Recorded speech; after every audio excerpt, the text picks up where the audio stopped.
Estamos de volta com o programa Ação Nacional. Olha, nós estamos falando sobre um bate-papo aqui sobre o Poder Judiciário no Brasil. E o convidado é o advogado e doutor Sérgio Valim, também professor e coordenador geral do curso de Direito da Unip. Bom, doutor Sérgio, a gente estava falando um pouquinho, né, dividindo esses poderes, né, legislativo, judiciário, executivo. Muito boa essa didática em relação a isso. Mas aí dentro desses julgamentos, vamos pegar como exemplo aqui, que ficou famoso agora recentemente, a questão do Lula, né, que foi, ele foi julgado em segunda instância, foi condenado em segunda instância, depois levaram para o Supremo para ser julgado novamente, para ver se validava isso ou não. Gerou uma confusão enorme, porque falava assim, não, mas então, peraí, o Supremo julgando lá acaba invalidando o que os juízes daqui, de uma instância menor, se é assim que eu posso dizer, fizeram todo o trabalho e colocou aqui, se colocando fora de partido, pelo amor de Deus, nós estamos colocando aqui só o sistema judiciário de como ele funciona, claro, citando como exemplo. Claro. Vamos ver se não desvalida o outro e como é que funciona isso? Não, é assim, no caso do ex-presidente Lula, nós tivemos uma decisão de primeiro grau em que houve um recurso de apelação. Esse recurso foi para o, como a gente está falando, Tribunal Regional Federal competente daquela região onde foi julgado em primeiro grau o ex-presidente Lula, que se situa em Porto Alegre, né? O presidente, vamos lembrar, foi julgado em Curitiba, o Tribunal Regional relativo àquela região, àquele estado, se situa em Porto Alegre. Por isso que foi feito o julgamento em Porto Alegre. Exatamente. Mas houve um primeiro julgamento, então, em Curitiba. Isso, que é um julgamento Sérgio Moro monocrático, né, de um juiz só, né, de primeiro grau, que a gente chama de jurisdição. Então, que é o normal em todo o país. Qualquer pessoa que é acusada de um crime, e que não tenha foro de prerrogativa de função, que muitos chamam de foro privilegiado, ela vai ser julgada pelo juiz onde, em tese, aquele crime se praticou ou se iniciou, né? Então, foi em Curitiba, por causa da Operação Lava Jato, né, famosa no país, né, um divisor de águas aqui para nós. E aí foi para o Tribunal Regional Federal, situado em Porto Alegre. Lá, 3 desembargadores julgaram um recurso que, por unanimidade, e só lembrando que os telespectadores, que é importante, nem sempre a mídia menciona, na realidade ocorreram 2 recursos. Houve o recurso da defesa do ex-presidente e houve o recurso do Ministério Público, porque ele não se contentou com aquela quantidade de pena aplicada pelo juiz Sérgio Moro. Então, o ex-presidente pediu a absolvição ou a redução de pena, o Ministério Público pediu o aumento de pena. E no julgamento, eles julgaram improcedente o recurso de apelação da defesa do ex-presidente e parcialmente procedente o recurso de apelação do Ministério Público, porque eles aumentaram a pena. É bom que se lembre isso, eles aumentaram a pena de 9 para 12 anos. Então, e aí... de um mês. Exatamente. E aí, o que acontece? Aí começaram as discussões, né? As discussões teóricas sobre a situação, que se estabelecem no seguinte sentido. Até 2009, o ano de 2009, quando se condenava em segundo grau, se tinha o entendimento de que se poderia já iniciar o cumprimento da pena, independente do recurso que estaria caminhando para um outro grau de jurisdição, para o terceiro grau, que no caso do ex-presidente Lula, o terceiro grau seria o Superior Tribunal de Justiça, né, antes do Supremo. De 2009 a 2016, a partir de 2009 até 2016, prevaleceu um outro entendimento sobre a situação, que foi que a pessoa só poderia efetivamente iniciar o cumprimento da pena depois de esgotados todos os tipos de recursos. Quando então, em 2016, o Supremo, de novo, chamado a uma decisão de repercussão, que a gente chama geral, que valeria para todos os outros julgamentos, a partir de um caso específico, se buscou se conduzia uma discussão geral sobre todos os julgamentos, que se chama de repercussão geral. A partir nesse ano de 2016, mudou-se o entendimento, voltando ao entendimento de antes de 2009, que é possível o início da execução da pena após decisão de segundo grau ou segunda instância, que a gente fala. Na questão do ex-presidente Lula, agora, e em algumas outras questões que vieram ocorrendo após 2016, uma das turmas do Supremo Tribunal Federal, tem duas turmas do Supremo, primeira e segunda turma. Uma das turmas do Supremo, mesmo com a decisão de 2016, começou a julgar de forma contrária à repercussão geral.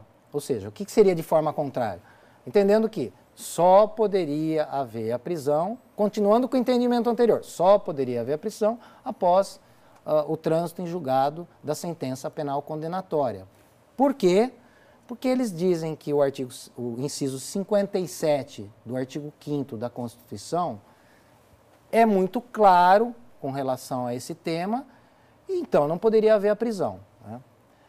Aí, o relator do caso do ex-presidente Lula, como era uma questão que grave, na opinião dele, ele tem essa prerrogativa, ele levou o julgamento da turma que estava com ele para todo o conjunto de juízes, ministros do Supremo, porque era uma decisão que ele entendia muito significativa.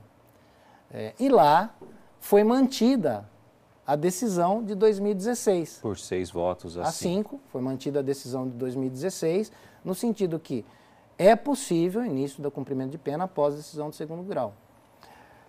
Independente disso, não inibe nem vai inibir o recurso que a defesa do ex-presidente Lula vai fazer, está elaborando, para o terceiro grau de jurisdição, que é o Superior Tribunal de Justiça. Aí você me pergunta, e você perguntou e eu acabei não respondendo, não é? Mas então o Supremo Tribunal Federal ele não desqualificou uma decisão ou desqualificaria uma decisão de segundo grau?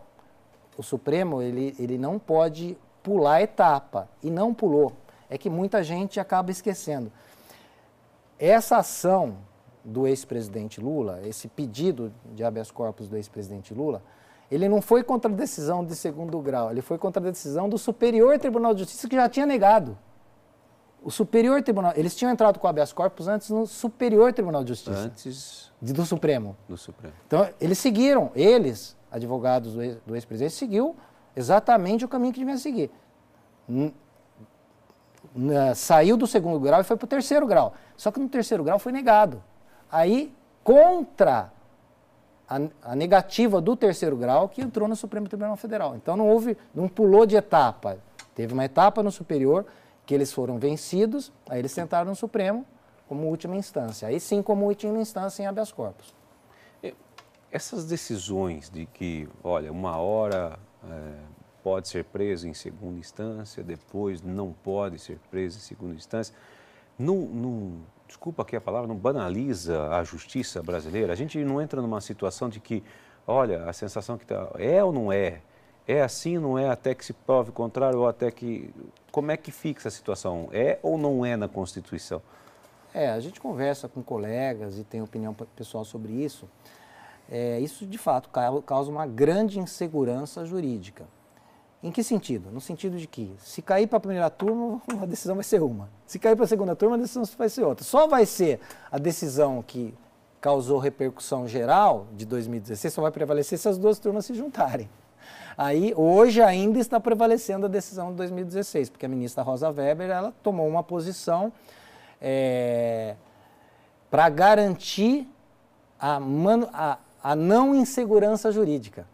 Ela deixou bem claro isso na decisão dela, no voto dela, no caso do ex-presidente Lula, que ela até tinha uma opinião pessoal contrária antes de 2016. Mas como em 2016 a maioria do Supremo tomou um rumo, ela entende que esse rumo deve seguir por um tempo, para justamente dar segurança jurídica, que é o que nos está faltando hoje com a decisão que vem acontecendo de uma das turmas do Supremo Tribunal Federal que, por 3-2, está votando contra a prisão após a decisão do segundo grau. Ou seja, está votando baseado no que eles chamam de garantismo constitucional, que significa que devemos interpretar a Constituição como ela própria, como a gente lê, né, literalmente.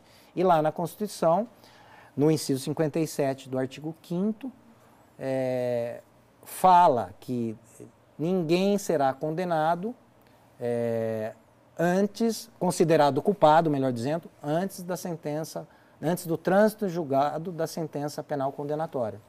Entendeu?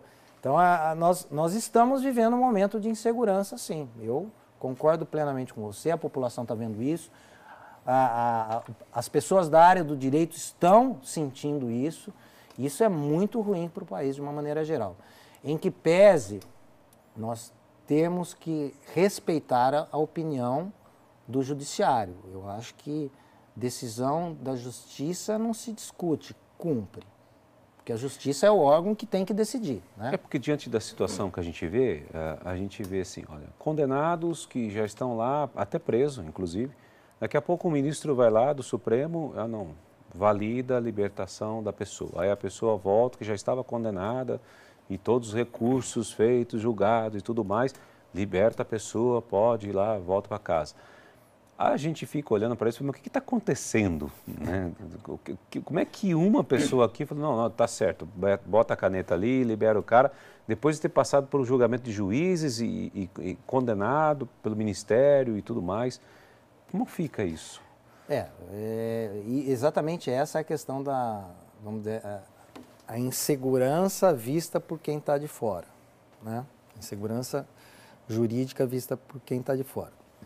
O que acontece também, Júnior, é o seguinte, a gente fala no direito, né? Até dando aula, comentando, cada caso é um caso. Nós também não podemos generalizar, porque soltou aquele, vai soltar o outro. Não, pode ser que aquele caso específico tenha uma característica diferente, que não vem a público de uma maneira tão clara, né? Vamos dar um exemplo do recente caso aí, que deve estar finalizando hoje, esses dias, do Paulo Maluf. Sim. Né? É um caso bem apropriado aqui. Dirceu também foi um caso bem apropriado aqui para a discussão. No caso do deputado, que ele ainda é deputado, Paulo Maluf, se buscou a defesa buscou algumas alternativas para que ele não viesse a cumprir a pena encarcerado num presídio, né, e sim dentro da sua residência, ou com algumas limitações que a própria lei estabelece, e inicialmente não conseguiu em tribunais abaixo do Supremo, Tribunal Federal. Mas chegou ao Supremo e caiu, foi distribuído para um determinado ministro que liminarmente, né, Dias Toffoli, que liminarmente concedeu a ordem de habeas corpus, que é a ordem de liberdade, para que ele viesse a ser internado num hospital com características próprias para a doença que ele estava, que diz que está, que é câncer, né, para ter um tratamento mais digno, baseado em quê? Na dignidade da pessoa humana, né? A grande questão que eu acho que é mais importante até, ou está no mesmo nível que essa, é que as condições que o deputado Paulo Maluf tem não são as mesmas que 99% da população carcerária do nosso país. O que faz gerar uma grande injustiça nesses casos, porque está dando esse benefício que, de repente, até é um benefício ligado aos direitos humanos, à dignidade da pessoa. Né? A pessoa está quase, se não mudar, vai morrer, e a prisão não é prisão de morte, não é pena de morte. É um cárcere que ele tem que se curvar à justiça por um determinado período, mas não é para matar a pessoa. né? A Constituição fala que está proibida a pena de morte no país. Sim, no país não existe. Não existe. Mas, e os outros? Como é que faz com os outros, né? Então, isso que eu acho que é uma discussão que precisava ter. Bom, a gente vai para um rápido intervalo, a gente volta já, vamos continuar debatendo sobre esse assunto, está muito interessante. Fique ligado.